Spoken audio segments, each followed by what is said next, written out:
So it looks like we're set up. Looks like they're ready to go. And yep, here we go. This match is off. And we get a minute 8 to contemplate existence.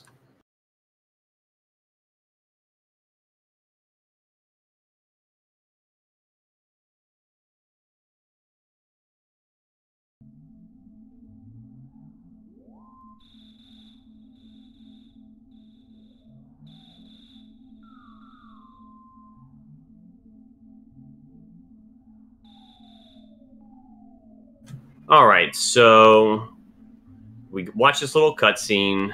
Onet is dark, but something is amiss. There's going to be a loud boom boom in Ness's room. He's going to say, hey, what the heck is that?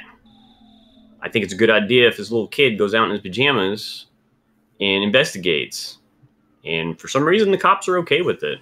I mean, some of them tell him to, like, go away and stuff. And we all know the one shush cop. Shh, shh. There's a very annoying cop in the Manip when you go to talk to Pokey. If you don't do the talk properly, you'll actually talk to shush cop.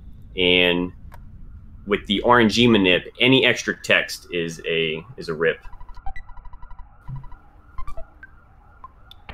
Grabbing that bat can be annoying, like everything. So typically, there's not much going on right now, but the top runners will do RNG manipulation. We actually manip all the way through Onet, because if you've been watching these races, you've seen even top runners can die to bad RNG. And ain't nobody got time for that, so typically we'll do RNG manip. But the manip is so unforgiving that it just is not marathon or race friendly, because if one person got the manip and the other person didn't, the person that got it has a 20-minute lead. Like, they could die over and over and over and over, and the race is all but done. So we will not be doing any RNG manip in races. And the other thing, too, is not everybody knows the manip. So it would really reduce the number of people that can be competitive. But there's the cop right there. You'll see above Arithium. That's Shush Cop, everybody's favorite. So what you're going to see here is just a lot of optimal pathing, hopefully, just taking tight corners. Hopefully not overmashing. Basically just trying to get through here as quickly as possible. And it might not seem like there's a lot going on, but every time you get stuck, you're really losing about a second. And one of the greatest things about the movement in this game is you can slide off of walls and you can do wall riding, which, if that were not the case, the movement in this game would be so much less fun to do. There's just something about riding off all those walls. And people used to think that that was only for swag, but kind of relatively recently, there was this big thing about cardinal versus diagonal movements. And when you're riding a wall, except for a few rare circumstances where the wall is kind of bumpy, riding a wall is the same as diagonal movement. And you move basically 1 pixel per frame. There's another, I mean, without getting into too technical of details, there's another frame where you don't move. But when you're moving cardinally, meaning up, down, left, or right, you actually move in a cycle of 1, 1, 2, 1, 1, 2, 1, 2 in terms of pixels moved per frame. So it's actually quicker to move cardinally unless you have to go to a destination that is diagonally, because it's still the shortest line is the quickest distance between 2 points. And riding on the wall, since it moves you diagonally, it lets you off on the first possible pixel, rather than if you tried to just eyeball it and you walked up a few pixels out of your way and lost the frames, because we care about frames in an hour-long run. So Arithium got switched out of pajamas here. He's got a few second lead going on, and that just comes from, as I said, the optimal pathing, not overmashing and whatnot. So the run begins in earnest once you get outside this door, because spawns have been off. Well, they're back on, but you're inside. Spawns turn back on when Ness gets out of bed after changing clothes. So when you run out this door, if you're used to doing manip, you've got to really catch yourself, because it's very easy to just barge out there and run into the first fight you see. So the enemies outside can be either crows, dogs, or snakes. Snakes are the only ones that can be stuttered. So there's a snake that can be stuttered. Arithium's going to try to despawn the dog. This is actually 100% spawn plate on the left there, but he was able to move up to where the dog went off screen, but he didn't go far enough to re-trigger the plate.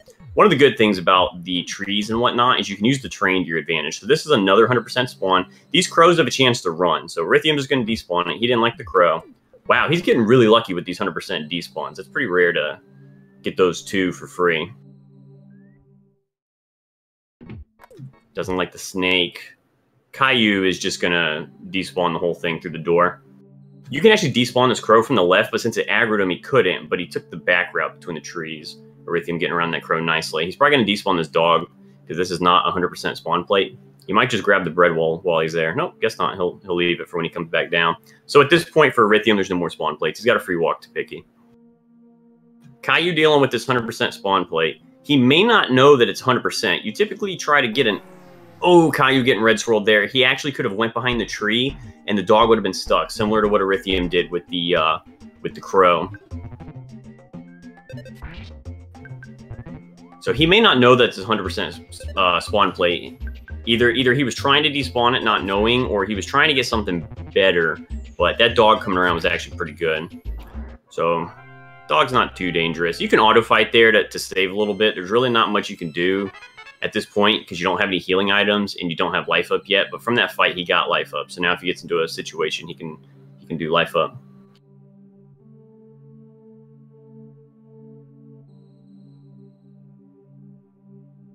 Oh, fourth queen. Is that right? Well, I actually saw him last night, and he told me either Kiyu or Caillou. That's straight from the horse's mouth.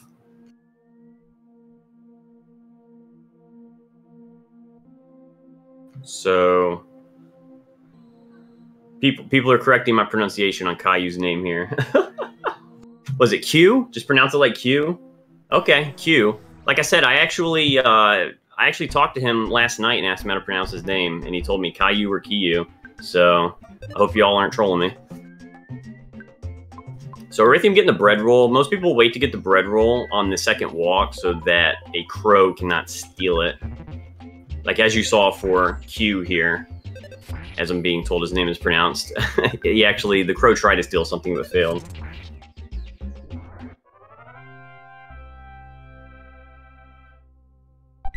Yeah, I think I'm gonna go back to Caillou because that's literally what he told me.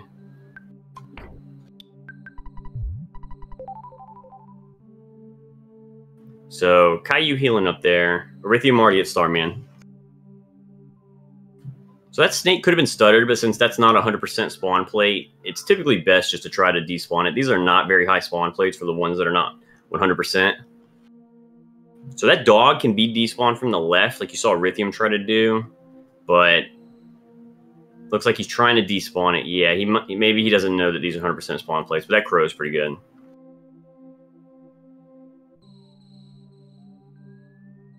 So Arithium as Starman, you basically just auto fight and pray. You're hoping that Buzz deals high amounts of damage.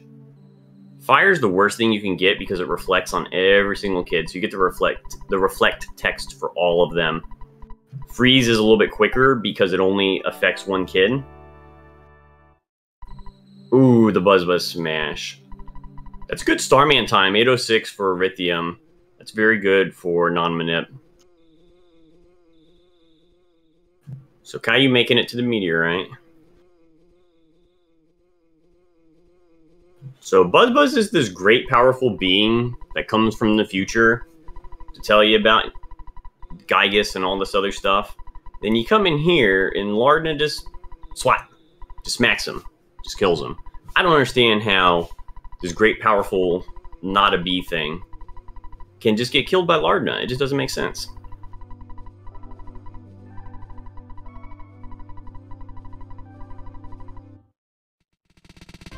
There we go. Caillou getting through the Buzz text. Got to be careful mashing through there because Buzz asks you a question and you have to say yes. And if you say no, he talks forever. Talks forever, man. Get all that extra text. Buzz does the same thing once he's dead. You know, he just can't go peacefully into the night or into the day, rather, since you get the night to day transition. You have to actually mash properly with Buzz here as well. He's such a picky fellow. No pun intended with picky. But you have to tell him yes, that you understand, and then no, that you don't want to hear it again. If you're not paying attention here, it's very easy to not see where you're at. And if you hit the wrong thing, you got to listen to his whole story again. Such a great story it is. So Caillou about to make it to the Starman fight. We'll see what kind of what kind of RNG he gets. You're really just praying for good RNG. You're hoping for Buzz to do a lot of damage. Now, Arithium on this walk here, you can have some spawns, but again, these are not very high spawn plates. Generally just want to despawn. It's just like the hill. If you get a snake, you can despawn it. Except on the hill, you have to deal with 100% spawn plates. So Arithium's going to pick up the Mr. Baseball cap, since it sells for, I believe, $99, and that's going to fund our adventure. Yo! Caillou getting a Buzz smash as well. Buzz ate his Wheaties this morning, apparently. Or Buzz has been juicing or something. I don't know. So you see Arithium equip the baseball cap, the Mr. Baseball cap, and you may be wondering why he did that, since I said you're just going to turn around and sell it. He's going to buy the baseball cap in a drugstore, and due to the way the game works, if you're wearing another item when you buy one, the shopkeeper will prompt to buy it, and it's quicker just to buy it through the prompt. There we go. Caillou getting a pretty good Buzz fight, or a Starman fight, rather. So both runners getting a good Starman fight. Arithium definitely has a little lead here, but anything can happen when we go into the arcade and beyond. You have to make sure you buy the Mr. Baseball cap before the bracelet, because if you don't, you won't have the money to buy the baseball cap. You would have to manually sell the Mr. Baseball cap first. So Arithium's going for a despawn, or a spawn skip, as I like to call it. So you come down here, go near the back of the hospital, and come over. And if you do it properly, all of the random spawns of sharks that should possibly spawn there will be guaranteed not to spawn. It looks like he did it properly. Didn't get any spawns. Typically what you're going to do on this Pogo Punk fight is if you take damage from a charge forward, you're going to heal and then just auto fight, or just bash it out. Generally it takes about 3 hits to kill him. Here we go. The Pogo Punk is down, and these enemies have a 100% chance to drop a burger. There it is. Hamburger. So the next one will do it as well. Some runners will opt here to get the can of fruit juice. Let's see if Arithium does it. No, he's going to go straight into the arcade, which I think the can of fruit juice is worthless. It's basically about the same as a cookie. So he's just going to auto fight this guy, which is pretty safe. If he charges 40, he might want to heal. Really, oh, there we go. The useless smash. He was dead anyway on that turn. So let's see. He'll probably life up before the Yes Man Jr. The Yes Man Jr. fight is pretty safe. Yep, there we go. And then the only thing that sucks about lifing up before this fight is you generally don't take much damage, and then you want to be completely full for the Frank fight. So if you can avoid lifing up before the Yes Man Jr., you really would rather just life up afterwards to set you up for Frank. So Caillou making it into Onett. Getting pretty good luck with the spawns here. Yeah, Arithium's going to go ahead and life up again, even though he was almost full. And the strat on Frank is very aggressive. You just got to heal every time he hits you. So coming out swinging out of the 2 attacks is the weak attack, and brandishing a knife is the strong attack, which you don't, there it is right there. 24 damage. You really don't want to see that brandishing a knife. And Arithium uses life up first because you would rather try to save your burgers, but at this point, all he has left is burgers. Oh, he took mortal damage. Oh, he got the burger off. Frank is being relentless. I think he's only got 1 left. Yeah, last burger. Last burger. It's auto fight and pray after this. Oh, he could die here. This is... Oof. Man, that was close. If he would have brandished a knife next turn, he could have killed him. So this is going to be a little scary. He does have 1 life up going into Frankenstein, but I'm pretty sure he's out of healing items. So Frankenstein is scripted. He always does Steam, weak attack, Steam, strong or weak attack, and then he goes Steam, stronger, weak, Steam, stronger, weak, etc., etc. So Arithium getting his life up, and yeah, he's out of healing items, so he's auto fighting and praying. What we're hoping for here is the weak attack. Oh, a tear into. He could die here. He could die here. Woo! If he got hit next turn, he was probably dead unless he got a gut save. Based on your gut stat, you have a chance to survive mortal damage. Damage that would normally kill you will actually take you down to 1 HP instead of 0, and you will not hear the mortal death sound. The chance for that to happen is actually the same as it is to smash, which is also controlled by guts. It's 1/20 or guts over 500, whichever is greater. For the beginning of the run, it's going to be 1/20 for a while until you get quite a few levels, until that guts stat over 500 is greater than 1/20. So Arithium taking a heal here. Frank was an enemy. Then you beat him up, and then he wants to rest and heal you. Most people will go ahead and take that heal. It's not so much for the HP, but more for the psychic points. Because if you don't have any psychic points going into Giant Step, you're going to have to be healing with burgers, and you really would rather shop once before Giant Step and then be able to go straight to cops if you have a good a good giant step, a good ant fight. So we see Caillou here going for the despawn as well. He's going a little further out of the way than you really have to. He doesn't know quite where it is. He knows generally that you go back to the hospital, but it looks like it worked out for him, which is really all that matters. So he's engaging the first Pogo Punk. Let's see what kind of luck he gets here.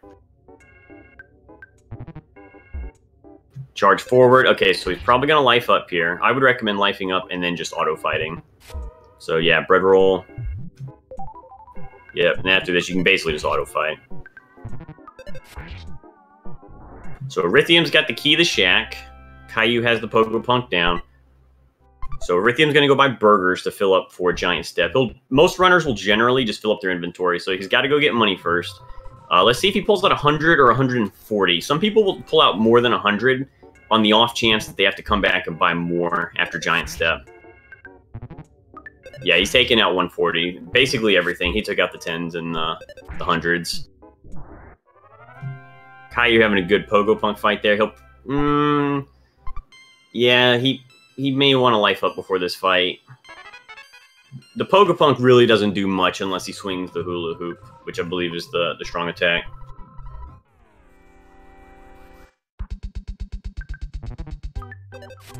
So choosing not to life up because he's going to get a smash. He just knew it. He just knew it. So that's lucky. He'll definitely life up before Frank. Oh, he ate the bag of fries. Interesting. So Arithium getting a tech skip there. Normally the door that you get texting, the door is locked. But if you approach it on the right, you can actually skip that text. You save a second or two. Oh, this is risky. I don't know if that was an overmatch. I think he's dead here. He's got to hope that Frank says something nasty. Oh, he's dead. Yeah, he bashed 2 turns in a row. Unfortunately for Caillou, either that was an overmash or he just played it super risky. I would guess it's either an overmash or sometimes it's easy to just kind of space out and not see what you're doing. Luckily, Mom gives you the same heal as Frank, so you can fill up your psychic points because you have 0 psychic points after continuing from a death. So Arithium, that was a pretty good strat there. He had slugs and a mouse. He took advantage of the fact that the mice will never join the slugs, and he took the slug fight. And what he's probably going to do is just use his iframes. You have about 3 seconds of invulnerability frames after a fight where you cannot get an encounter. And on top of that, enemies will not aggro you, meaning they won't come towards you to try to fight you either. Unfortunately for Caillou, you have this photo that you have to take. You know, you're already upset that you died, and then you got to sit through this photo, which is a 20-second time loss. But if you were to die again, you would not have to get the photo again. So Arithium's got his first pack of slugs down. That's 4. He's going to life up after this, almost certainly. Yeah, so you see him there just walking away with his iframes. Mice are stutterable, but with iframes active, you don't need to do that. So he might just go in the door here. Yep, he's just going to reset the room because he's got mice on both sides. You can stutter away from that, but if you're not fully confident in your stutters, you generally want to have an opening like that. So you can stutter away, and you don't have to worry about stuttering into anything while you're also stuttering away.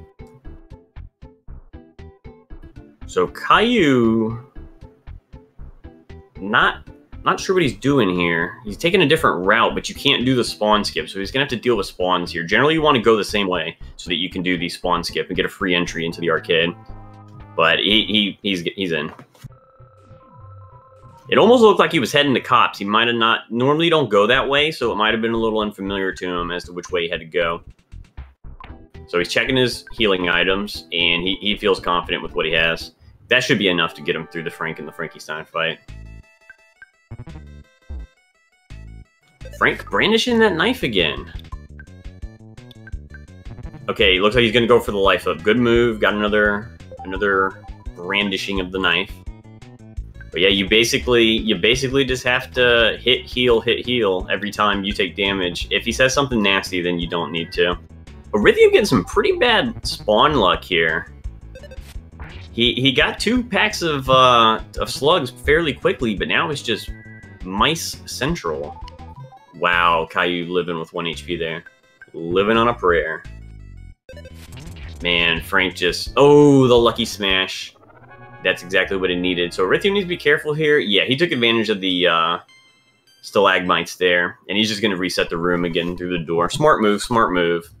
With 2 mice on screen, it's a little harder to stutter than with 1. And there he goes, gets another 4-pack.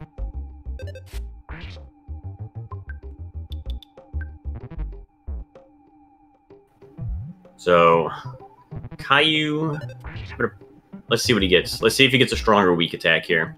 Okay, that's good. Got a weak attack. So he should get through this fight. Unless he just somehow slips up, then he should be able to get through Frankenstein, no problem. Interesting that he chose to eat the burger instead of lifing up, because that means that's one more burger he's going to have to buy before Giant Step. I would have recommended doing the life up. There we go, Frankenstein down. And he'll probably take the Frank heal as well. I mean, he could be maybe trying to skip the Frank heal, but I would recommend that he take it. So you saw Arithium there. The slugs were able to concentrate on turn 4. Well, take a step back. The slugs begin with an initial status of not being able to concentrate, meaning they cannot use side attacks. Well, they can try to use them, but they will always fail. But starting turn 4, they're able to concentrate, and if they do hypnosis, it can actually hypnotize you. And if you get hypnotized, whoa, nice move by Arithium there, swinging around the stalagmite. I really like that move. Very slick. But if you get hypnotized, it's a 25% chance to wake up of your own volition, and 50% if you get hit. So if the slugs just derp around and don't hit you, you could stay asleep for a few turns.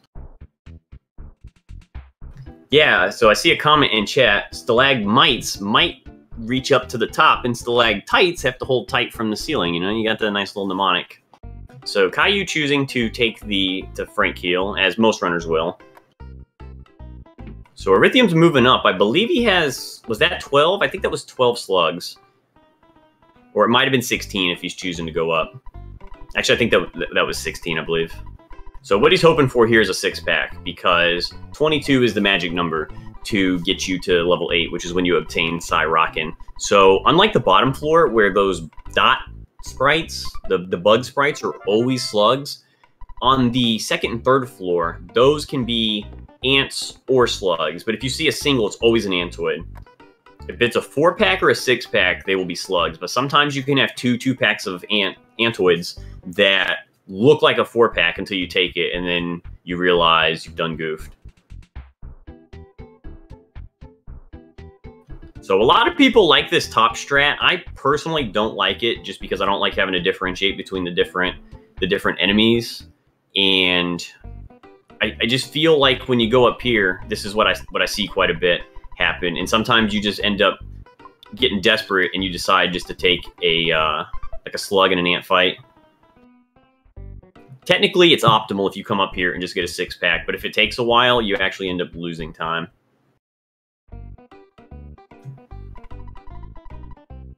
So those two there, that's either 2 antoids or it could be a slug and an antoid. These are probably antoids as well. There may be a slug intermingled with them, and Arithium is just having to take this fight. He was basically pincered. Oh, wow, 4. That looked like 3. 2 of the slugs must have been sitting right on top of each other. Because sometimes you'll take 1, what appears to be 1, and it'll be 2. But if that had, in fact, been 3, that would have been some combination of slugs and antoids, or just antoids. Yeah, I see a comment about just going for the door strap, but when you go through the door, it's about 2.5 seconds each way. So going in the door and back out the door, or out the door and back in the door, rather, is 5 seconds each time. So Arithium looks like he gave up on the 6-pack and just decided to go for the slugs that he saw on the second floor. Now, that was 4. That could have been 2 slugs that just came off of a 4-pack, which is actually good for him because he only needed 2. If he would have gotten anything more than 2 slugs, he would have been fighting extra, which would have just been a time waste. He might want to just go in the door here. Yeah, he could have stuttered down, but they were getting close to blocking the rope. So Arithium has his 22. Caillou getting his first pack of 4 here, it looks like. Yep, pack of 4. So Arithium's going to go out here, life up if he's not at full, and get a butterfly to fill up his psychic points. He needs to be careful here. With this many sprites on screen, you could easily get a fight, but it looks like he's going to make it in the door easy. Very good. And then, ooh, that's a 90% butterfly spawn. For it to not be there, that's pretty bad luck. You get that 10%. 10% every time, right? 10% of the time, every time. So he's probably going to check his offense as well. Okay, he's going to fill up all the way. No, he's not. It looked like he was going to despawn it or respawn it. He might have changed his mind. So Caillou getting through his first pack of 4. I haven't seen Arithium check his status yet to see if he can one-shot these. I may have missed it. Ooh, this is definitely going to be 2 Antoids. So what he's going to do is he's just going to use Rocket, and he's going to go back outside and fill up his Psychic points again. Caillou having pretty good luck so far. Got another pack of 4. So unfortunately, the butterfly will not spawn coming back out of the door for some reason, so you have to go over and respawn it. He didn't go over far enough. You have to touch that grass patch. He still didn't go over far enough. You have to, like, step onto it. There you go. There you go. That's the trigger for respawning it. There's, like, 2 grass patches straight up from each other. So Caillou now at 8, making pretty good time. Making pretty good time. He's catching up here. So Arithium checked his offense. I was looking over at Caillou. I didn't see if he had 23 or 24. But he's not taking this Antoid, so it must have been 23. Ooh, getting red swirled there. This one's actually worse than the other one, because if he wants to fill up his Psychic points, he has to go back through the other room, which could mean facing other fights. But he lucked out there and didn't take any damage, so he didn't have to use a Rockin', didn't have to use a Life Up. Going for these stutters, even though they haven't been working out for him. I like that, you know, bold strategy, but sometimes it just doesn't pay off. Now, this one is worse because he's taking damage here, so he's going to want to Life Up before Ant. As we saw earlier, Ant don't play. So he's going to have to hope that Ant does not do Magnet. Or he could eat a burger, because if he does the Life Up and Ant does Magnet, he will lose the ability to do one of his Rockins. There you go. That's probably why he did that.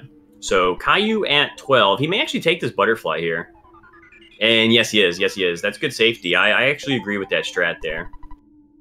So what you're hoping for this initial Rockin' is that it takes out 2 of the Antoids. Rockin' actually has a chance to fail. It's the only Psy attack that can fail. It's based on speed, like the normal attacks. Very good, very good. Getting both Rockins off. Good start to this Ant fight. So the strat on Ant is if you're below 60, you generally want to heal.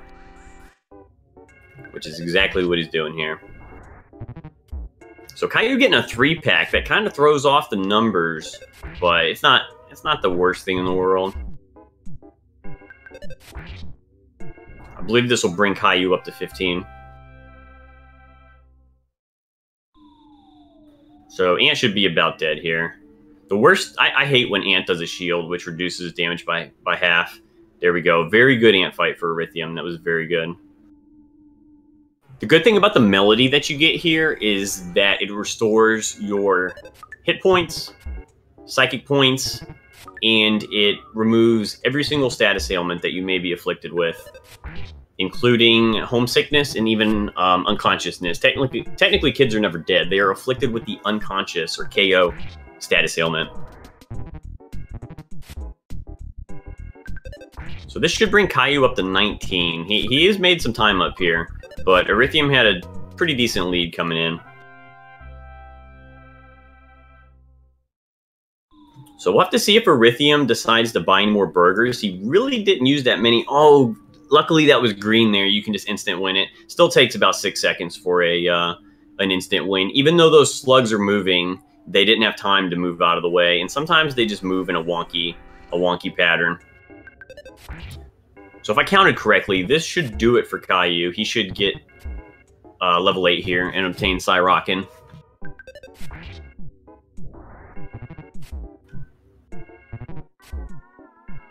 So the walk out of Giant Step, there's really not much to it.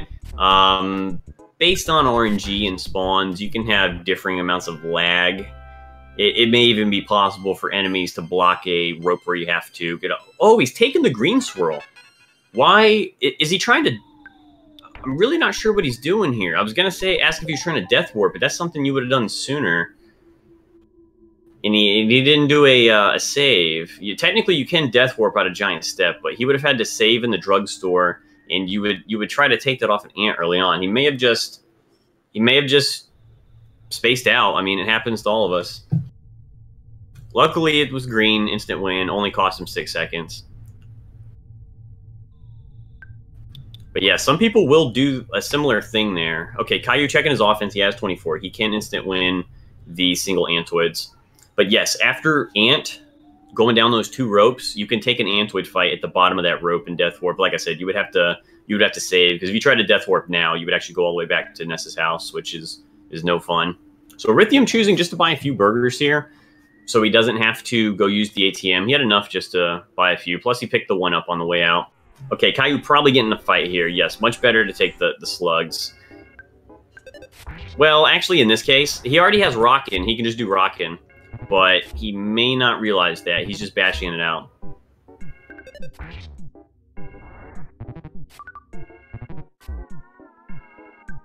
So Arithium already making it into the cops fight. Now, if he did Rockin' here, he could just get another butterfly.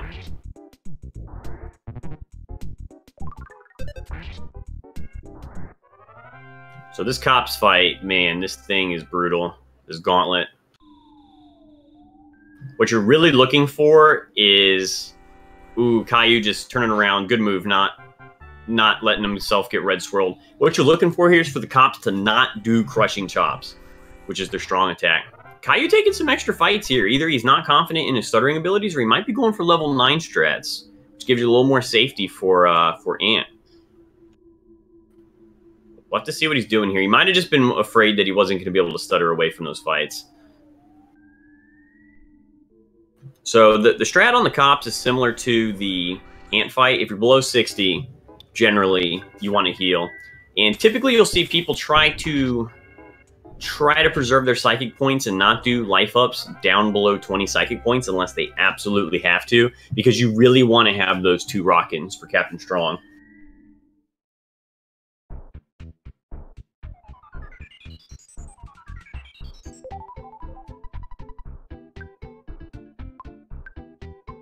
So Caillou filling up there. Guess he's feeling good. Let's see what he gets here. He probably could have taken that Antoid. I don't know if the one from the bottom would have joined, but he's probably not even going to risk it. I'm pretty sure he had 24 offense. Yeah, see, the bottom one won't join. All right, so Arithium is on the 4th cop. What he wants to do here is try to come out of this fight with as much HP as possible if he can, so he can just do the double rockin' on Strong if possible.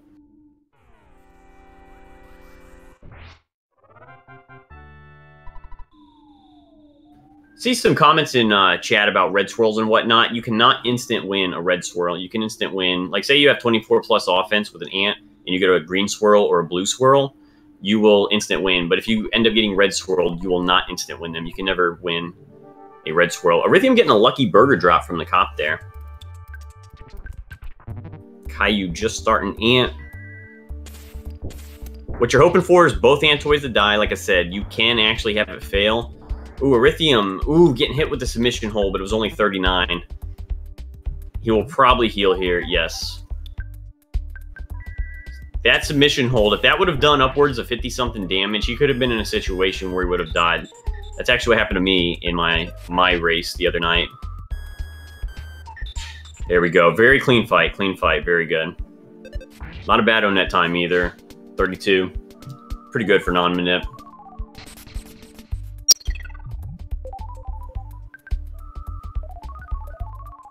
Ant being pretty nice here. What you really want him to do is defense down or a magnet after you've already used your Rockins. And Caillou having a clean Ant fight as well.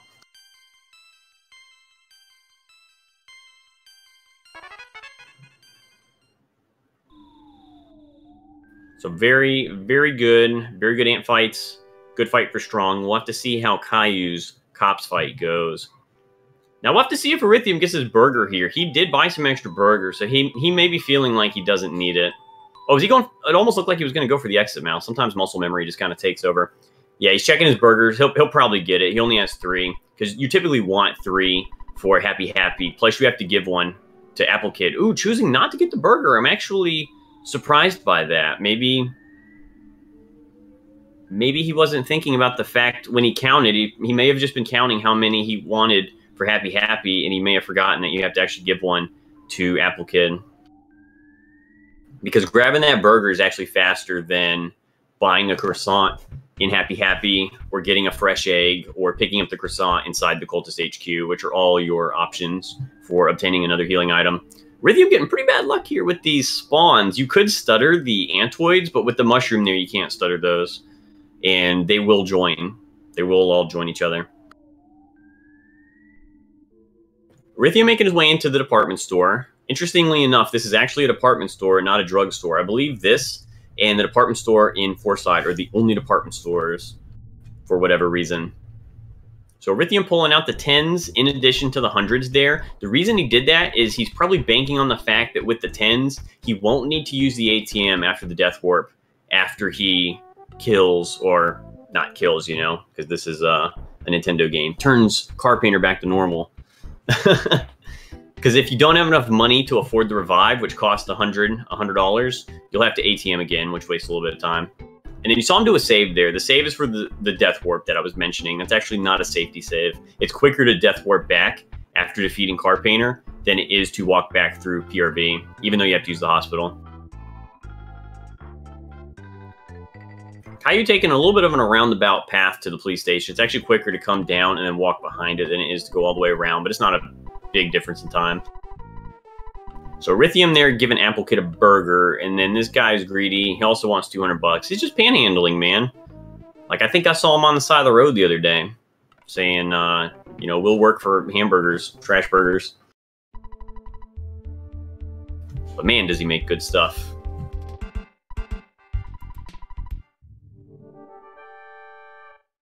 So let's see what Caillou gets from these Copperinos. Attack is good, the low attack. Crushing Chop, man, that's really what you don't want to see. And sometimes these cops just get into this chain of just Crushing Chop over and over. They're showing you their Bruce Lee moves or something. Ooh, lucky smash there. And actually, I mean, that was kind of a useless smash because the cop's probably dead next turn anyway. Good Sprout Tunnel by Arithium. The tunnel's too narrow to be able to despawn anything, and if you have to despawn through the door, as I mentioned before, you're wasting 5 seconds going in and out every time.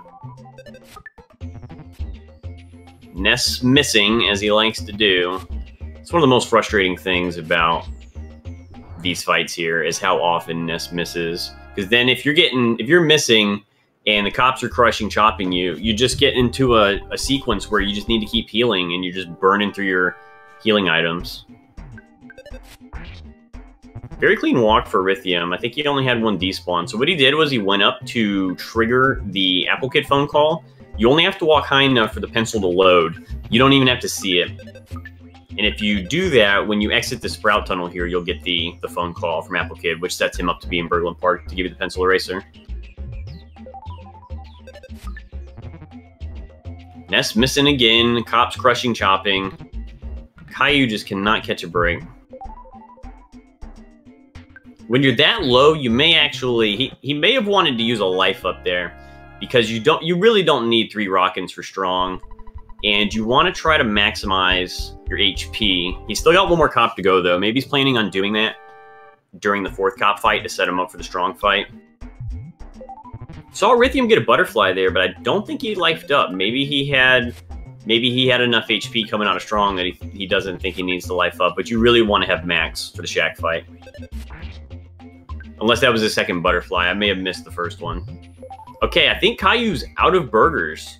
So he's down to having to use life ups, and he's going to have to do some extra shopping and Happy to have healing items for the Shack fight and the cultist fight and Car Painter.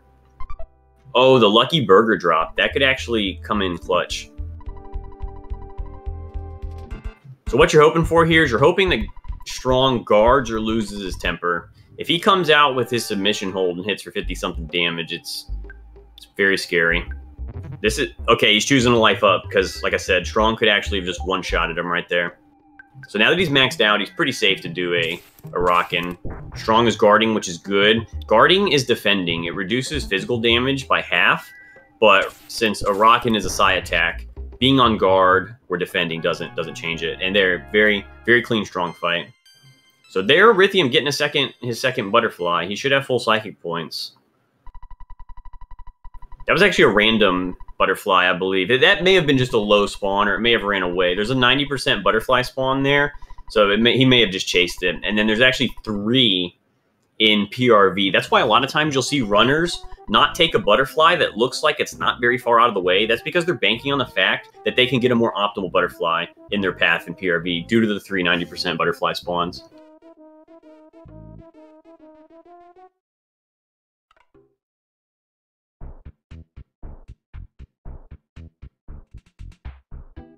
So Caillou will most definitely get this burger here that Arithium skipped. even having 2, he's gonna have to shop because he's gonna have to give 1 to Apple Kid, and then you really want at least 3. I mean, you can maybe get by with 2 since it's non-manip. Next has a little more HP, a little more defense, and right there, just like I was talking about. Actually, that's not even a 90% butterfly spawn for Arithium. That was a random butterfly. Those actually spawn based on RNG 3. Well, certain RNG 3 values can trigger it, which is like the pathing-based RNG value in the game that ticks up when you walk over invisible grid lines. Now, that's a 90% spawn that Arithium just walked by. So RNG 3 triggers the game to check for it, and then I believe RNG 1 and 2 determine whether it actually spawns or not. Arithium gonna try to despawn down here. I don't think it's gonna work. He might be able to despawn from the right. Ooh, now he's in a tight spot. Is he gonna go for it? Ooh, he's pincered. Hopefully the Sprout doesn't join. Okay, I don't think it did. He's got 2. He was rocking him. He's lucky the tree didn't join. Really not the worst thing in the world. Maybe he'll get an extra level here for the shack fight. I'm not sure. Caillou just taking out all 600. That should set him up to not have to ATM again after the Death Warp. And yes, Arithium got an extra level there. So, you know, looking for a silver lining, that may help out with the shack fight. Luckily, these trees are big and slow. I mean, it's a tree. I'm surprised they can move at all. But you can just walk right by them.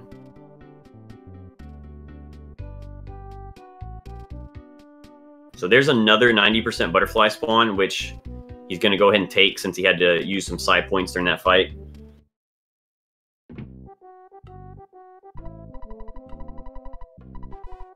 There's one more 90% butterfly spawn coming up. You saw him open up the menu right there. He was probably checking his HP and psychic points to see if he needed to life up or take this butterfly. Because if you're going to life up, you'd want to do it right before this butterfly and then take it. Oh, Arithium's going to go for the hard hat. I'm actually surprised that he's going for the hard hat, especially considering that he got the extra level in PRV. So the hard hat is 15 defense. Generally what people will do is they will buy the Holmes hat in Happy Happy, which is 10 defense. And then with the cheap bracelet that we have in Onet, that we buy in Onet rather, that's 5 defense. So getting the hard hat basically is an extra 5 defense, which means he'll take about 5 less damage when he gets hit. One of the other considerations with the hard hat is it's free. You don't have to buy it. So if you were to ever die and continue, since you lose half of your money when you die, it's actually advantageous to then go get the hard hat. Even if you're not concerned about the extra defense, you could get it solely for the fact that it's free. That may not really matter as much in Boogie percent, because typically in the Happy Happy drugstore here, where you see Arithium, we will buy 1 or 2 refreshing herbs and a croissant. But Arithium here doesn't need to buy any of that, so the money really isn't as much of an issue. Arithium either overmashed or forgot to tell the shop owner to equip the bat, so he had to go ahead and equip it.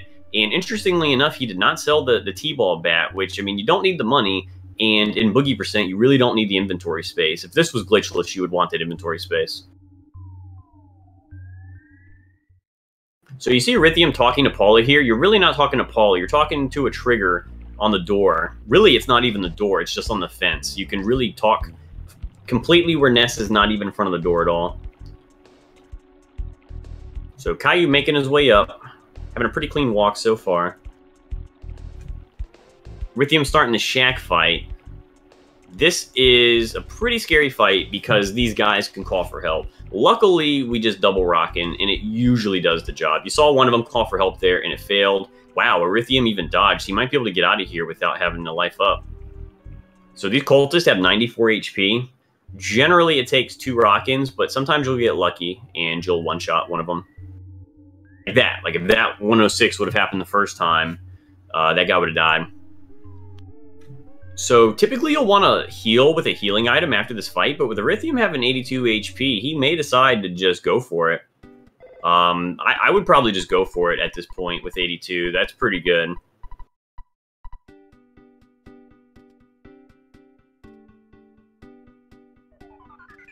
Gotta be careful for these random spawns out here, because since these cultists, like right here, these random cultist spawns share the same enemy data as the shack fight. And since the shack fight is a scripted fight, meaning you can't run, you also cannot run from those random spawns, even if you get a green squirrel. It's a very, very insidious game mechanic. Same thing with this one coming up. This one that he's going to talk to, same deal. Can't run. That's because this one is scripted. So generally what you're hoping for here is just a clean 3-bash fight. Due to the extra level that he got in PRV, it might be possible to hit him for 2. No, that damage roll is far too low. You would need one to hit for at least 50. And unless Ness misses, I was going to say, unless this misses, he should get out of here. There we go. Good fight, good fight. And with his HP where it's at, he does not need to life up. He can go into the Card Painter fight, and on the 3rd turn, he can life up on that turn to survive the mortal damage. Since Card Painter is scripted, he will always do, in the same order, Lightning, life up, paint attack, which is a bash physical attack. Lightning, shield attack, repeat. So generally what we do is we bash on the 1st turn on the off chance that Card Painter does a double reflect, which you're really hoping for. Since Ness has the Franklin badge, the Lightning, which is Psy Thunder, will send the attack. The Franklin badge will send the attack back to Card Painter. Right here, it's a 25% chance for each one to reflect. So he's getting 1 reflect, 112. That's not the... it's a decent damage roll. It's not the greatest.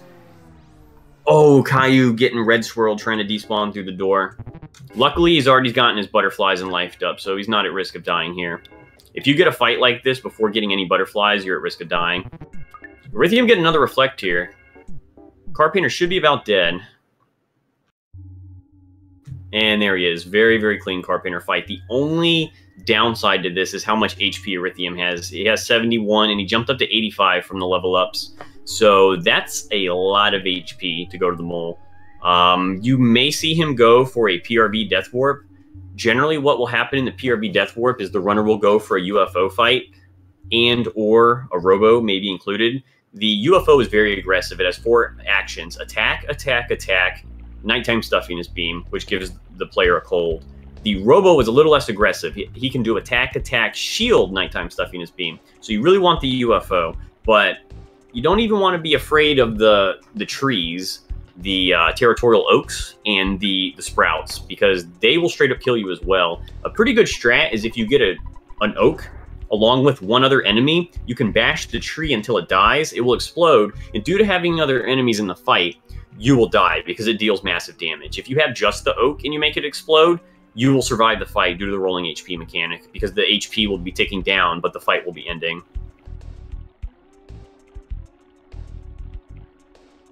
So we'll have to wait and see what Death Warp strat Arithium goes for here. The problem with the mole is he can confuse himself, and you can just have comical fights.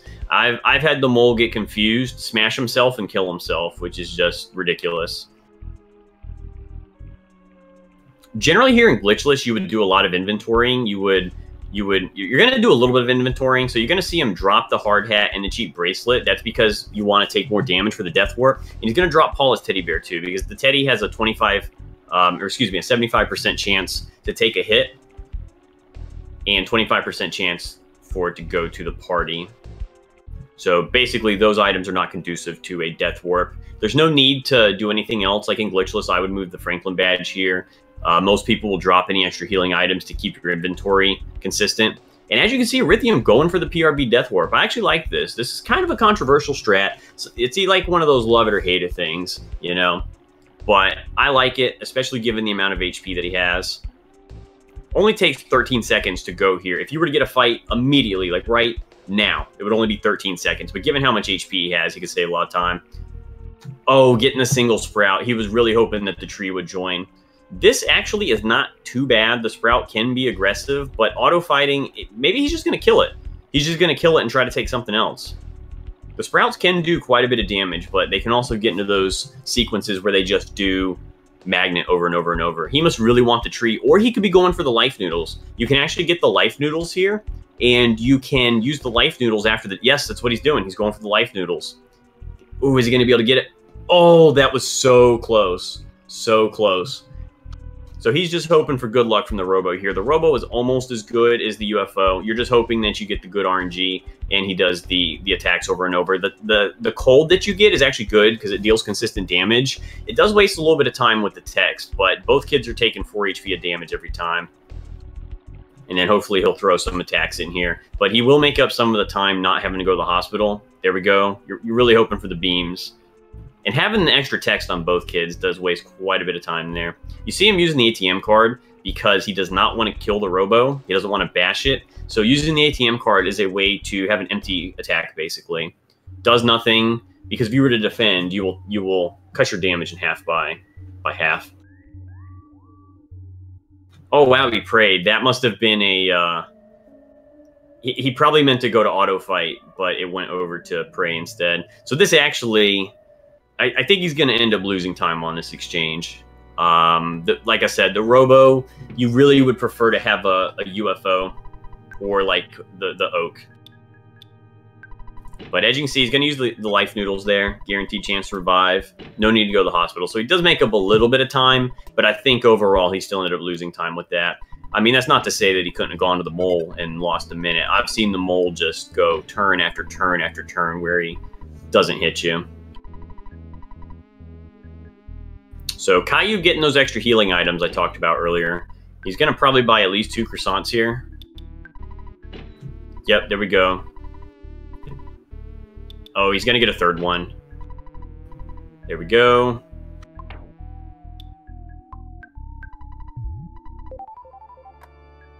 Oh, and he used the bird. Oh, he did not life up. I didn't notice that. He didn't life up in PRV with the side points and getting the butterflies.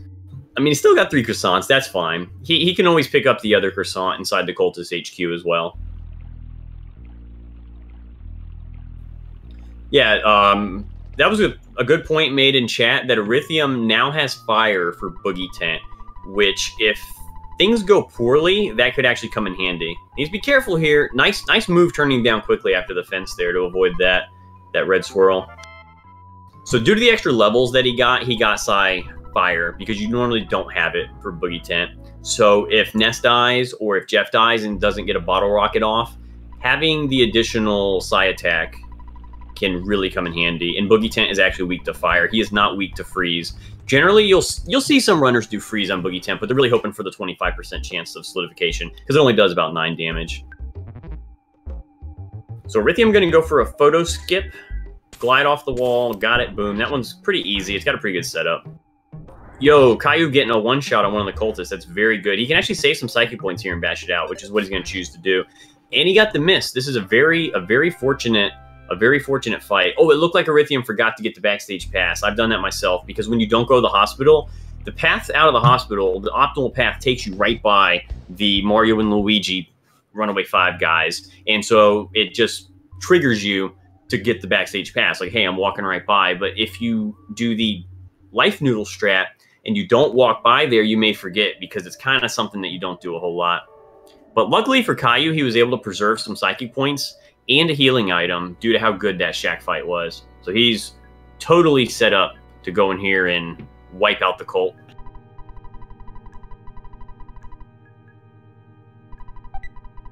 Oh, he's also going to pick up the extra croissant for safety, you know. I don't think he really needed it with how many he has. I probably would have waited and only gotten it if this cultist fight here went pretty poorly. Since he didn't have to use one on the shack fight, he probably didn't need that. But you know what they say, better safe than sorry.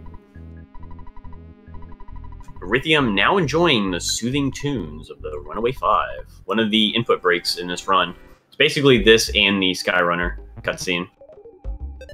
Oh, the first turn call for help. So Caillou has to do a rock in here. Yep, that's what he's going to do. Oh, no. Oh, no. Not like this. Not like this. This is not what you want to see. Oh, and it didn't work on the first one. 92 on the back on Cultist C. That's too shy of killing him. He's got to be careful here. He could very easily die. He's gonna need to probably do you better hope this kills. It didn't work again. What is this RNG? Do not call for help. Don't you do it. Don't you do it. I said don't do it. Cultist D. Okay, he's got, oh, okay, he better hope that they don't. He should have healed there. He better hope this guy misses or something or calls for help and fails. I think he might be dead here. Oh, that's so unfortunate. I mean, that's just bad RNG all around. He could have healed there, but, oh, that's just, sometimes you get there and there's just not much you can do when they keep calling. And the problem is, normally you have a number in your head for where you're going to heal, but that's typically not what is going to do you well when you get those calls for help. So unfortunately, he actually has to walk all the way back from Tucson. And honestly, I'm not sure if he has to fight that fight again. I know if you get the shack fight and you die, you don't have to fight it again. But I've never seen anyone die to that fight and walk back. So I really don't know if he has to fight it again. Somebody can say in chat if they know whether you have to do it. Arithium going for left side photo skip. I mean, any method that gets it done. So Caillou's kind of either not sure what he needs to do here, or he may be considering forfeiting, because he's just kind of meandering. What he has to do is he has to go back through PRV, get his butterflies, and he's probably going to want to get some extra healing items. Or maybe he just didn't, maybe he wasn't sure where PRV was. I remember when I was new, I would kind of get lost sometimes in Tucson, so he may have just not known where to go. Sometimes when something like that happens that you're not used to, you get thrown off the normal beaten path. And if you're not super experienced with the game, it is easy to get lost. But yeah, for anyone wondering about those calls for help, it actually goes all the way up to H. I've had it get all the way up to Cultist G, and that goes for any fight where the enemy can call for help. But it goes up to H, and then rather than going to I, it wraps around back to A. And then I've heard that it goes to B and goes back to A, but I've never seen that myself, but I have heard that from other people. But even if he would have gotten through that fight, he would have probably burned his psychic points and his healing items, and he would have had a pretty poor setup for a car painter. But hopefully we're going to learn here. I may learn something new. Hopefully he does not have to fight that fight again. Hopefully just triggering it and dying is like the shack fight where he's just gone. But like I said, I've never seen that, so I really don't know. So it's always a fun day when you learn something new about Earthbound. Arithium here needs to trigger winners. What's required is he goes through the graveyard, activates the cutscene where the zombies turn around, and then he goes back and follows a quote-unquote nice lady into the dungeon. So that trash can on the left is a real trash can. The one above is an enemy. Gotta watch out for sniper flies. Flies can spawn under those trees. Oh, we didn't go far enough to trigger them. There we go. Flies can spawn under the trees and jump out like a ninja and stab you in the back. Okay, someone pointed out in chat that you actually have to fight the cultists. It's not like the shack fight where if you die, you can skip it. So that's pretty unfortunate. Like I said, I've actually never seen that before. And Caillou, ooh, he actually, I don't think that would have been a red, but he tried to turn to run at the last moment. So what he's going to want to do here is just run away. I would just run away. But I guess he's just going to bash it out. These guys actually have more HP than the UFOs. And he's still going to have the robo below him. He's going to want to go up to despawn it. So Arithium had a very clean walk. Very nice. He's now trapped. They're going to call out to the savior, Jeff, who's going to smash and bust him out of there with the Skyrunner and the bad key machine. Man, that robo is persistent. Just will not go away. Yeah, he's going to have to go over and go up, like right there. He could go up in that little piece behind the tree to despawn it, because I guess it was too high to despawn directly above where it was at.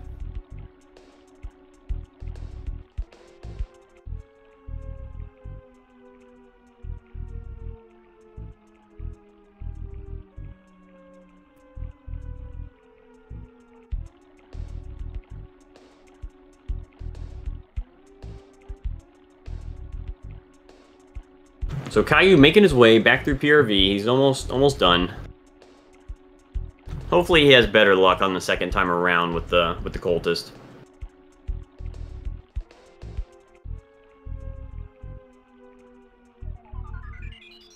Getting that butterfly. He should be full. Pretty sure he got another one already. But did he life up? Did he life up after the robo? Hopefully he did. I didn't notice. What's he doing? Some RNG manip there? Ooh, I think he's pincered. He may be able to despawn the robo if he goes down, because the oak is stuck on the tree. What he can do is go down to the left of the tree there. And there we go. He was able to get it. Very good. So these snakes in here are actually a 100% spawn, but they will generally run away from you. I believe it's a 75% chance to run. But if they do aggro you, it's kamikaze because you instant win them. Unless you get red swirled, it is possible to walk by them if they're stuck on like a weird part of the map, and you can get red swirled and you will not instant win them. It's very annoying. So Caillou not buying any extra healing items. This could be risky. Because he really only had 3, which is about where you want to be. So you see Arithium getting the Holmes hat and the pop gun. You are required to get at least 1 item. You don't have to equip it, but you have to get one or the other, or Tony will not let you leave Snowwood. But obviously we do want to equip them because we want them for Brick Road. Alright. Caillou is back with a vengeance. This cultist is gonna get it. Look at that. Ooh, the 2-turn. Very nice, very nice. Much better than last time. And fortunately, he didn't get sucked into a position where he needs to use healing items. So he should be good. He should be good for Carpainter, yeah. Okay, he lifed up there. That actually was a mistake because you want to have the lowest amount of HP possible coming out of the Carpainter fight. He may not know Carpainter script. As I mentioned before, Carpainter always does lightning life up attack, lightning shield attack. And since we know when the physical attack is coming, if you don't have enough HP to survive it, which is, you know, a good number for him would probably be about 60, maybe 55. But you can heal on that turn and you'll survive mortal damage. It looked like Arithium was going for the green swirl. It's possible to hit a weird pixel on the dogs and green swirl them from the front. The level can give you a little bit of extra safety for the first proto, and there's a chance for a bread roll drop. Yeah, he did not get the bread roll. Oh, wow. If Carpainter reflects himself and kills himself here, Caillou is going to have a pretty bad Death Warp setup with how much HP he has. But as Carpainter likes to do, he missed. Oh, and the failed rocket. That's just not good. That is just not good. So Carpainter not being a bro. Okay, 68 is still good. He should just bash. Yeah, do not heal here. 127, pretty good hit.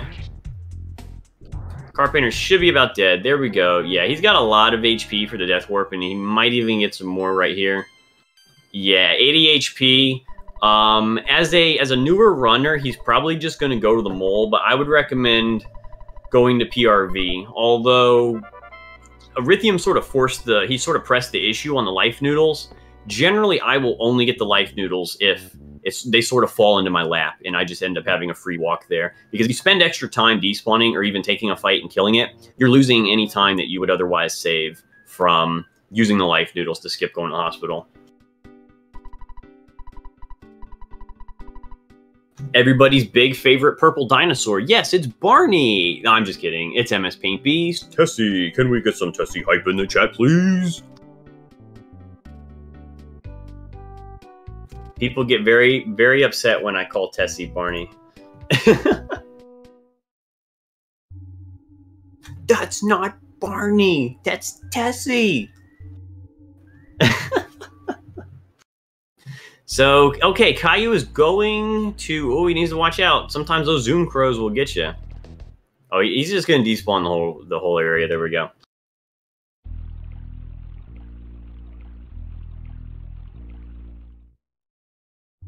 Oh, snap. People triggered. I called him Barney. Or her. I don't even know if Tessie is male or female. Thank you, thank you. That's some very good Tessie spam. So you're going to see Arithium do a kind of weird walk here, which you would think is non-optimal. Like, what's he doing? He's walking out of his way. But what he's doing is he is exploiting an off-by-1 error in the game's code that checks for spawn plates. And by having the spawn plate approach on the bottom right of the screen, the game actually doesn't count up high enough in its code to check the spawn tile number. And it just doesn't even check it. It's like it's not even on screen. So he needs to watch out. Caillou probably knows there's a photo trigger here. Nope, nope. Oh, unfortunately, that photo trigger actually is active after you rescue Paula. You can walk through there freely, but once you get Paula, you have to go around. And unfortunately, that's a 20-second time loss. Fuzzy Pickles, y'all. Ooh, Arithium getting the call for help. What he's going to want to do here is probably try to kill the first one, and then he may go for the defend strat. Due to the fact that defend decreases physical damage by half, you can drag out the fight since you have a 10% chance to run, or a 10% increase each turn of the fight. The formula for running is actually Jeff's speed minus the proto speed plus 10 times the turn number, and then that number is the percentage to run. And you actually start with a negative. I think it's like a negative 20 or 25% chance to run. I don't even think it's possible to run until the third turn. And the other thing that is kind of unfortunate about having to run is you don't get any levels, so it makes the duck fight and the proto fight a little riskier.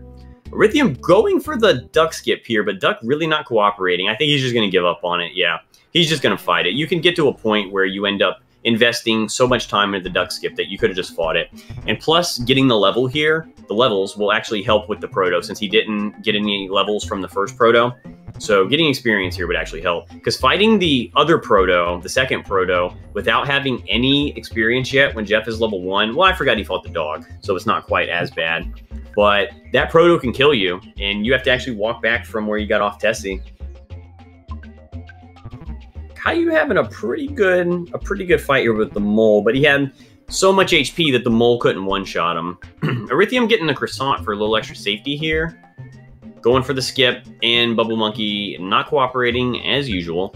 So Caillou can just defend here. If you have 16 HP or less, I believe it's a guaranteed chance for the mole to kill you. Unless you've gotten extra levels and whatnot. If you have extra levels, that may change the calculus there.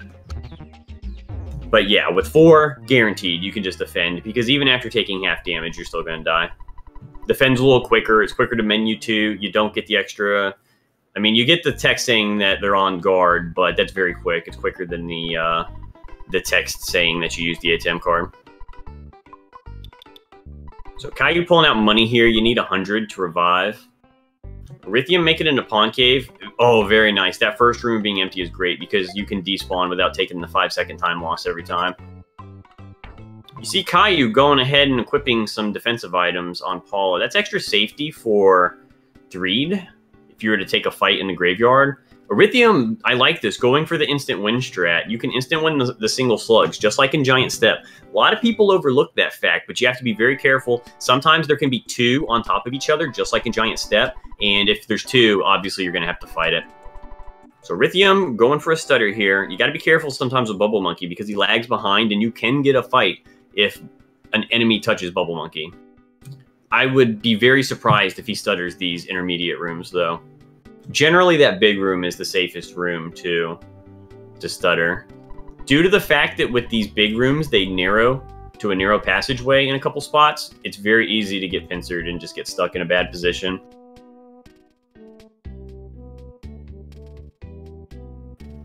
And like I said, it's 5 seconds every time, in and out. 2.5 seconds this way.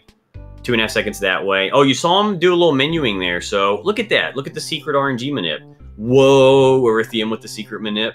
So what happened is by opening up the menu there and doing some checks and whatnot, it advances the RNG values. And it's kind of a superstitious thing, although it does certainly seem that sometimes you can get stuck into an RNG chain where you just have spawn after spawn after spawn. And so, like I said, it's kind of superstitious. You know, everyone has their lucky dice or their rabbit's foot or whatever. And some of us feel like we're just in a bad sequence of RNG values and we want to change it up.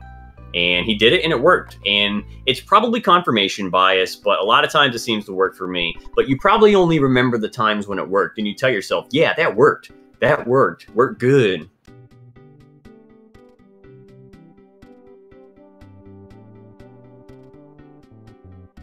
Arithium made a tiny mistake there. Look how slow Bubble Monkey floats through the air. What you want to do is wait for Bubble Monkey to do his little running and catch up thing before you use the bubble gum to trigger the cutscene, because not only does Bubble Monkey float slower through the air, but he returns to the position that he was in when you used it. So you're losing time 2 different ways there. If Arithium doesn't go down too far, he can despawn the top stream and walk past them. Yes, very good. Many times I see people walk all the way off the rope, which despawns the whole plate. But it seems like if you have 1 or 2 enemies there on the plate still, another enemy will not spawn. But if you go all the way down and despawn everything, you're triggering a complete respawn of the spawn plate. So what you can do is you can despawn the offending shroom and keep the 2 that are stuck to get into the wall. So these cave boys are like the oaks in PRV. They're very slow and you can just walk by them. There is a photo trigger under that hole, which is the entrance to Starman base. But Arithium knew it was there and he's not going to get it. So you want to say no to these questions here for Ando Nuts. One of them really doesn't matter. It's the same whether you say yes or no. But for the other, it's quicker to say no.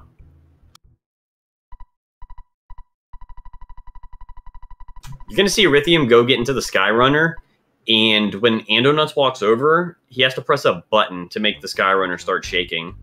So Ando Nuts walks over. People will mash here to try to hit the first frame. Boom. And it's shaking. You can stop mashing right there. This is one of the quote-unquote official bathroom breaks of the run. It's almost a 3-minute cutscene. I'm really not sure on the exact time. But this right here is really, at least in the glitchless run, one of the times when you want to go take advantage of the input break. But I've seen people get up before the Skyrunner starts shaking and come back, and Ando Nuts is like, oh, why don't you press the button or something?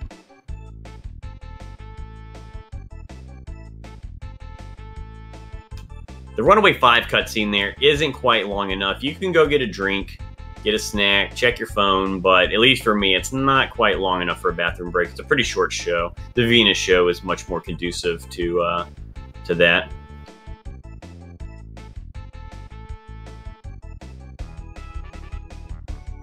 And yes, I know there are 6 people on stage for the Runaway 5. The keyboard player is actually not a member. When Caillou goes in and uses the wad of bills there, you're going to see that only 5 people come in, and those are the Runaway 5 members.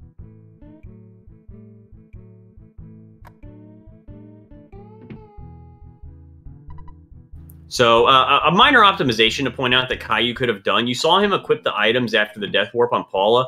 What he could have done is waited to use the wad of bills here and equip them at that point because he already had the menu up. And due to the fact that when you equip an item, it does not drop you completely out of the menu. It drops you back to the menu that comes up when you press the A button. It has the options like talk to, goods, equip, status, check, yada, yada, yada, sigh. You can actually equip items there and then use the wad of bills at the end, and you'll save a second or two on not opening and closing the menu an extra time. Just a little micro optimization, and you might be thinking, well, this is such a long run, that doesn't matter, but at least for glitchless, first and second place are separated by 2 seconds. So even in a 4-hour run, seconds do matter. So a nice photo skip there by Caillou. You can actually walk between that light pole or street light or whatever it is and the guy, but it's a pretty precise movement. And if you try to go for it and fail, you're actually losing time. Oh, I see. Someone has a fanfic in the chat that there were 6 members, but they only had enough money to pay for 5. So I guess the keyboard player got kicked to the curb. I can dig it. I can dig it. So we're gonna probably see Arithium go for a tech skip here. If you approach the door, normally it says the door is locked. But if you use the bad key machine at a distance or from below, you can actually skip that door's lock tech. So here he goes, coming up from the bottom, and he's going to get it. If you use it too far away, the bad key machine will actually fail if it's not close enough to the door. Ooh, okay, Arithium playing it smart there. I think he could have actually gotten past the zombie if he cut down after the tree, but he's cutting it, playing it safe, not cutting it close, and just going for the despawn through the door. Getting the Teddy for Boogie, because as I said before, the Teddy has a 75% chance to take a hit. But Boogie doesn't care about the Teddy sometimes. He just says, you know what? Forget your Teddy. I'm one-shotting Jeff. What are you going to do about it? I can do anything. And because of that, you'll often see runners do defend BBR, because Ness is going to outspeed Jeff since he's higher level. And if Ness does the rockin' after Jeff takes damage, mortal damage, Jeff will die before the rockin' is over. Jeff doesn't have enough HP to survive roll down during the rockin' animation.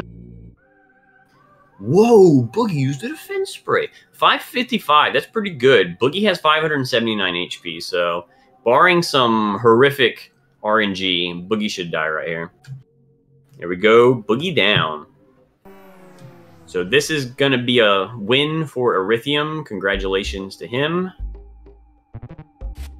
Timing ends on the Fly Honey, obviously. Ooh, Caillou getting some bad luck here. But fortunately, this doesn't really matter. He's trying to run. These ghosts have 30 speed. He's not going to be able to run.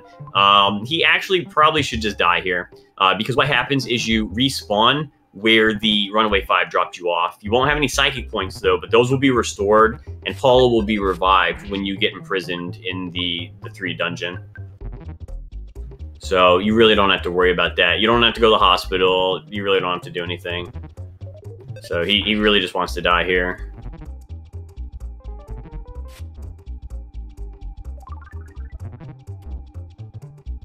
And there it is. GG to Arithium.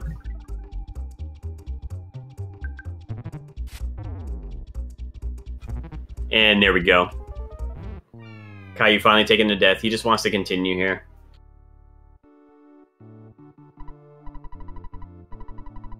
So Arithium's going to do a little check area glitch here. Due to the way the game is programmed, all of the areas are on one giant map. And if you could walk through walls, which is actually possible via some glitches... Whoa, Sunstroke cured! Wow! So if you could walk through walls, you'd be able to go to different areas. And this area, the circus tent, is on the extreme bottom right of the map.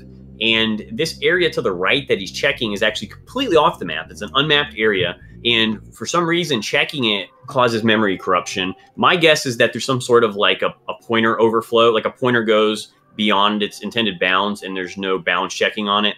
And you just sort of start indexing random memory and weird things can happen. You can get warped to different areas, all sorts of things. Sometimes you get stuck in an infinite loop, though. So Caillou here going attempt number 2 to get through the graveyard. I can see some flies up there. He's going to have to despawn them or else he could get a sniper fly. Yeah, somebody pointed out in chat that you can trigger the debug menu. You can pull up the debug menu from this glitch. It's not translated. It was never translated during the localization process, but it is, in fact, fully functional. All right, Caillou able to despawn those flies. He's going to be starting winners.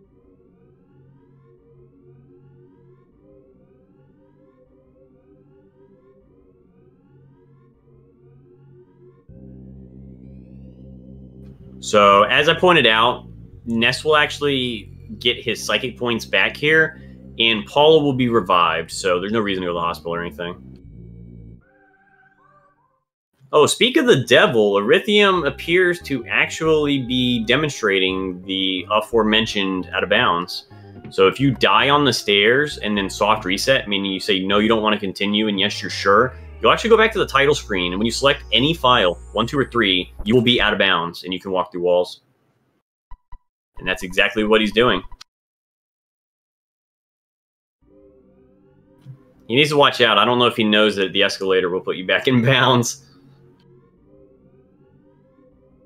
So as you see, as I said, Paula is revived. So there's actually not as big of a setback from a death there as you would normally have, because you would normally need to go revive and then find a way to restore your psychic points, like from sleeping or something like that. So Arithium can actually use the Soundstone and load different areas. And then going through a door will put you back in bounds. And you also see the color palette is wrong there. It has the color palette loaded from whatever area he was in.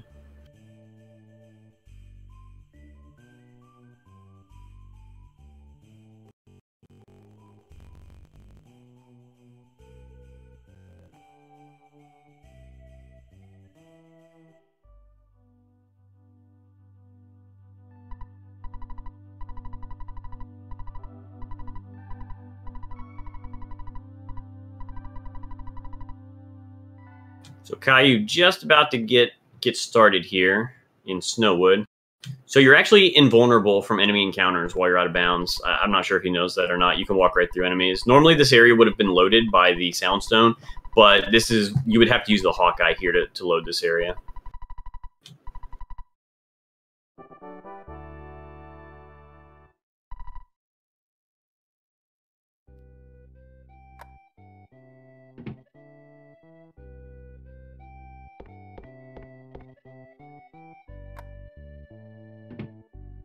So this troll here that Caillou is talking to gives you a key, knowing darn well that it's broken. And then he laughs at you. What a jerk. It's like the quintessential definition of a troll. And it's that guy. And what's wrong with him anyway? Look at his eyes. He's got shifty eyes, man. I don't trust him. I don't trust him. So you'll see people always attempt to use the key on the first locker. You actually don't have to use it on that one. You can use it on any of them, but it's quicker to use it on the first one, obviously.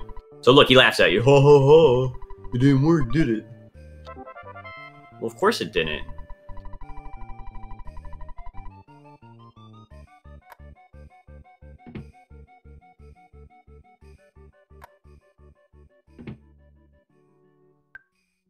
So pretty basic stuff here. Get the hat, get the gun. There's not really a whole lot of variance to this section of the run. Really the only variable is mashing and menuing. So a fun little trick when he goes to equip it here, rather than equipping the gun and then going down to the bat, because you're going to be mashing in between those, you can actually cursor up, which wraps the cursor around the bottom, and you can equip the hat first, and you can just mash the whole thing because the cursor will reset to the top, and you can mash out equipping the gun. And fun fact, apparently that's not the case in Mother 2, which is the Japanese version of this game. Well, I mean, the Japanese was obviously the original.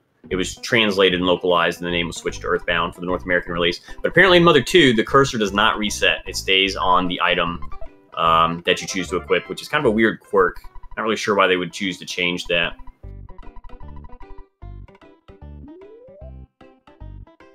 So Caillou getting Bubble Monkey, everybody's friend. We all love Bubble Monkey, don't we? Don't we love Bubble Monkey? Spoiler alert, we don't like him, because he makes us get into extra fights.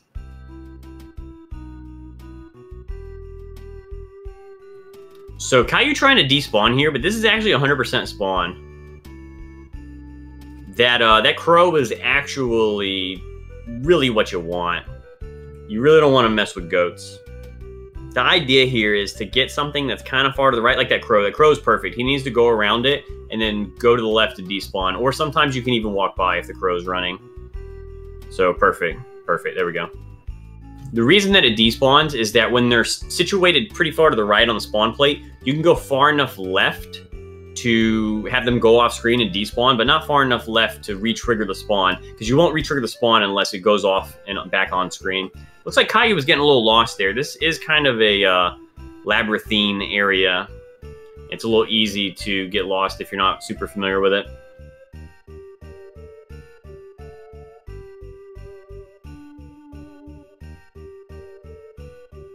Yes, there was a comment in chat. The text engine was not only adapted for the English text, it was actually completely rewritten from scratch, and that was to accommodate non-fixed width font, I believe. I believe it's a proportional font, where the individual characters can have different widths. Because in Mother 2, I believe it's fixed width, and it had to be completely rewritten to allow that to be done. So Caillou going for the safer but slightly slower photo trigger skip by going around the back of the tent. And actually, he triggered the Tessie cutscene before Bubble Monkey caught up. If you notice, Bubble Monkey walked very slowly once he triggered the cutscene. The optimal strat is to stop right before you trigger the cutscene, wait for Bubble Monkey to catch up, because he runs to you when he catches up. But if you trigger the cutscene before he's behind you, he walks rather than running. So you can save about a second or two there.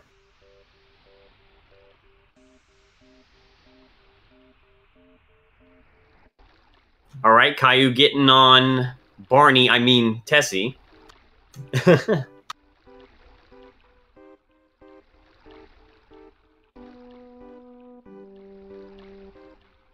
Could we get some MS Paint Beast hype in the chat?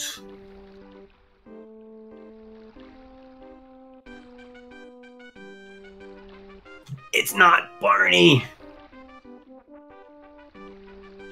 I need to contact the game theory guy and have him do a Tessie is Barney episode. Everybody would love it, right?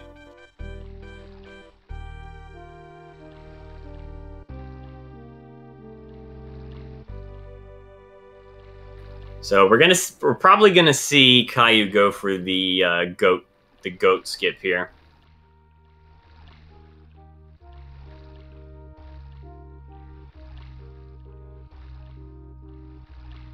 So let's see if he gets the skip here. It is possible to accidentally mess it up if you don't go far enough. Okay, yeah, he's going a little farther out of the way than necessary, but it gets the job done. Oh, wow, he went around the right tree. I don't know if I've ever seen anybody do that.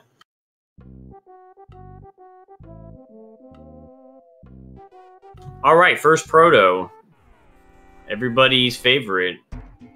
commonly referred to as the hardest enemy in the game, because you have to fight him as a level 1 Jeff. If he hits you all 3 turns, you're basically dead. So he's hoping that he doesn't get hit here. Very good, very good. And then hopefully Jeff does not miss. Very good, very good. Clean fight. He'll probably want to use the boiled egg to go ahead and heal up, because that's not a good HP value to go into the duck fight with. Well, I mean, he has 17. Maybe. Probably better just to play it safe. Ooh, he could maybe get a duck skip here, but he's kind of stuck on the edge of that rock. Maybe. He's got a potential duck skip here. He's wanting the duck to go down left. There we go. So he unless something unfortunate happens, he should get this duck skip.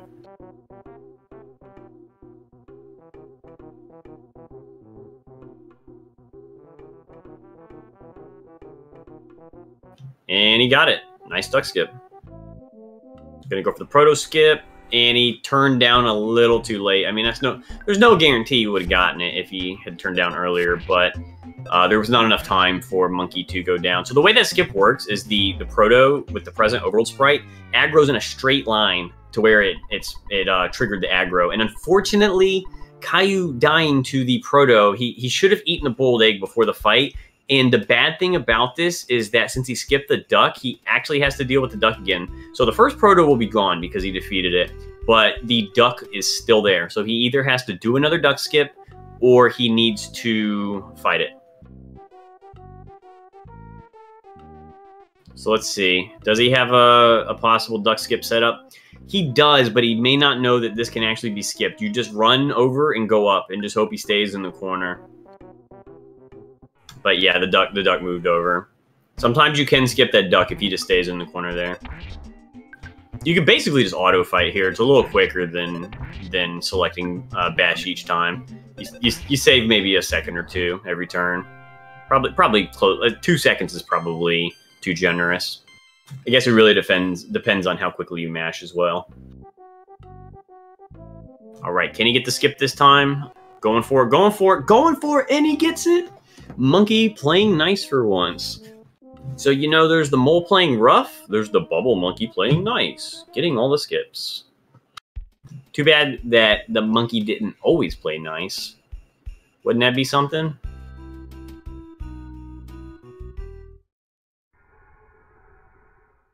All right, so we're probably going to see Caillou despawn through the door here each time. You can stutter in here, but it's very risky. I would be very surprised if he stuttered anything, because I don't even think he was stuttering in Giant Step. So he's going to commit completely to despawn strats here, which even if you're the type of person where you may go for certain stutters, you really want to have the first room free, because if you stutter past and get to the little narrow area and there's an enemy there, you have to stutter back and you're actually just losing time. So having the free entry into Pawn Cave like this really helps, because you can just despawn quicker, like right here, like exactly like that right there. Very good, very good. You want to do little tiny, like, lazy stutters as you move away. Lazy stutters being what I refer to, or what I used to refer to when you stutter with your thumb rather than actually using your hand. Now that big room is a pretty free stutter if you're pretty good at stutters, but he must not trust his stutters here. Oh, he's going to go for it. He's going to go for it. He can go behind the present. No, he sort of looked like he sort of gave up on it, was hoping he could just run, or he may have been trying to get Bubble Monkey to hit the slug from behind to go for a green swirl, which gives you a guaranteed chance to run first turn. Luckily, these slugs are the same slugs as in Giant Step, and they're very weak, so this is an easy fight.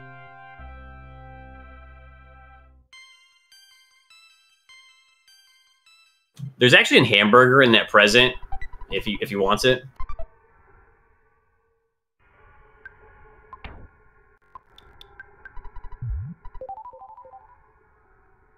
So finally eating the boiled egg. The hamburger you really don't need, especially in Boogie percent. It would have only been extra safety if he takes some fights in here.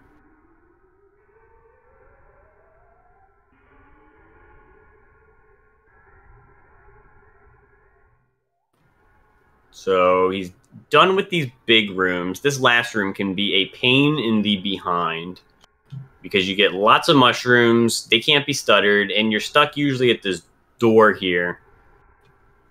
Luckily, he got a mushroom spawn up top, which is really what you want if you're going to get any. Having a little bit of trouble getting stuck on the stalagmites there. Kind of earlier how I said you can ride off walls, you can ride off those, and that's what was happening there. So there's one more spawn plate that control you. Sometimes you just get this thing for free, and other times you can lose a minute here. You really just never know. Oh, and it's free. He can walk right by that. Very good, very good. You technically have the cave boys out here, but you really gotta screw up royally to get a cave boy fight since they're slower than you, just like the territorial oaks in Peaceful Rest Valley.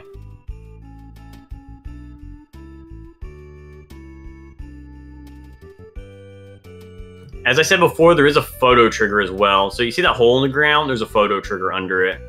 Oh, he's got to be careful here. That was a little tight. Oh, watch out. The dude playing defense.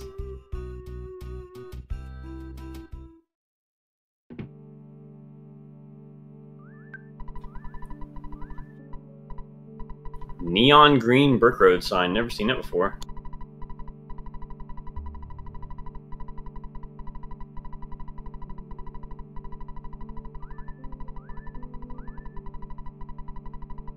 So Andonuts sends his own son into this device that is going to crash. Some would say it was part of the plan all along.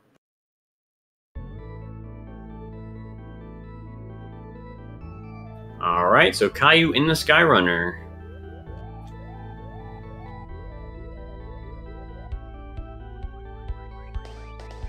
We get to enjoy the soothing tunes of the Skyrunner.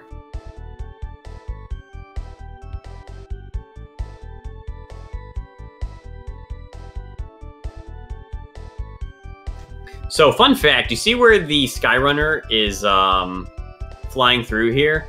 If you use the out of bounds cheat code and go to that area, because I said earlier that all of the areas on the map, they're all on one giant map. And if you walk through walls, you can go anywhere. Well, this cloud area is actually just an area on the map. You cannot use the out of bounds glitch because you have no way to get back inbounds. But if you use the out of bounds Game Genie code and go up there and then disable it and go back inbounds, you can walk around up there. And you actually have the Skyrunner music just walking around. It's basically just a normal area.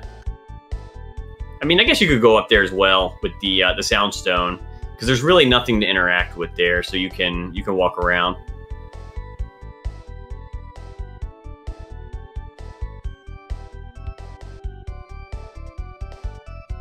So you'll notice on Arithium's side, it's that gruff goat that we were talking about that is skipped. It's actually 100% spawn.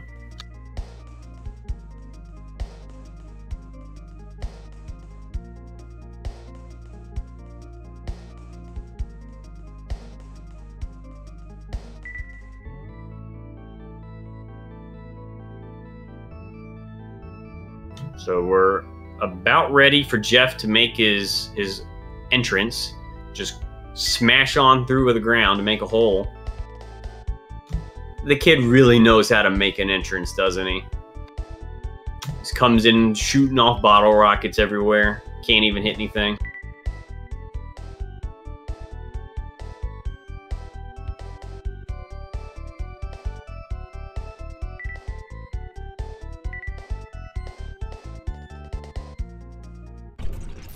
Boom! I like how it actually says boom.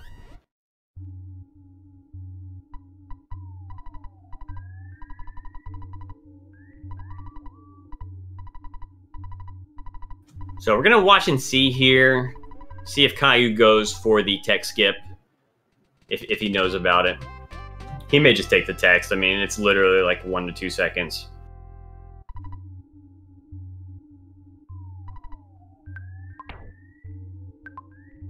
Oh, he's going for the skip. I like it. Me gusta. Very, very nice. Very nice. Caillou getting the tech skip there.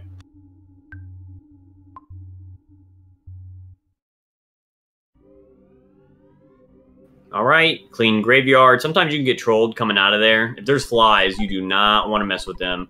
And if you're buffering right, and then you get followed by some enemies, a lot of times it can be too late to go back in, and you won't be able to make it there. So Caillou taking a non-optimal path to Boogie here. The optimal path actually takes you by the circus tent. He actually looks like he might be lost. Gotta watch out here. There are random spawns in this area. Yeah, he needs to go to the left here. He's quite a ways out of the way.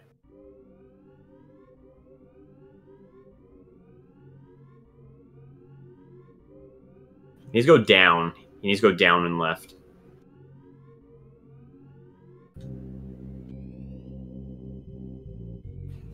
Almost there. He needs to go like straight down from here. Unless he's going to buy some rockets. Is that what he's going to do?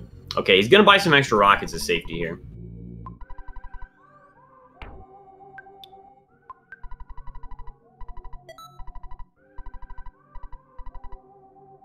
So with the BBR and the single bottle rocket and Nessa's Rockins, you really don't need any extra bottle rockets, but these are in case things go awry, which can happen. You can have some pretty ridiculous boogie tent fights. But if you do the defend BBR strat, unless the BBR just hits for an absurdly low number, or just misses completely, which has actually happened to me, they tell me it's a 0.01% chance for all 5 rockets of the BBR to miss, but I have had it happen. It is possible. But unless that happens, you really shouldn't need any extra rockets. But you know what they say. Better safe than sorry. So let's see what strategy he goes with here. Okay, he is going to do defend BBR, which I think that's a good move.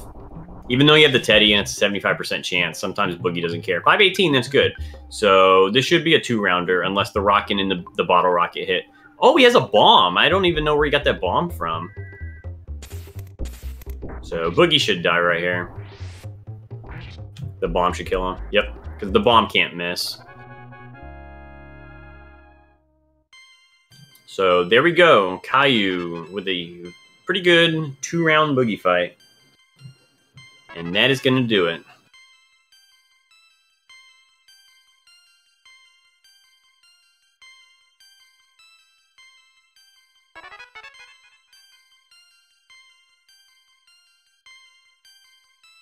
So we got a few more seconds here until timing ends.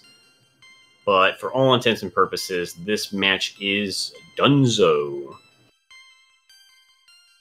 Congratulations to both runners. GG's to them. Make sure to follow both runners. Kyuketsuki and Arithium 1 are their Twitch names. And Caillou has the Fly Honey. And that completes the race. Congratulations to both runners. GG's.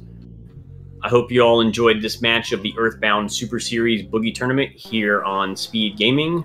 Make sure to check the schedule and keep up to date with the upcoming races. And I hope you all have a good day.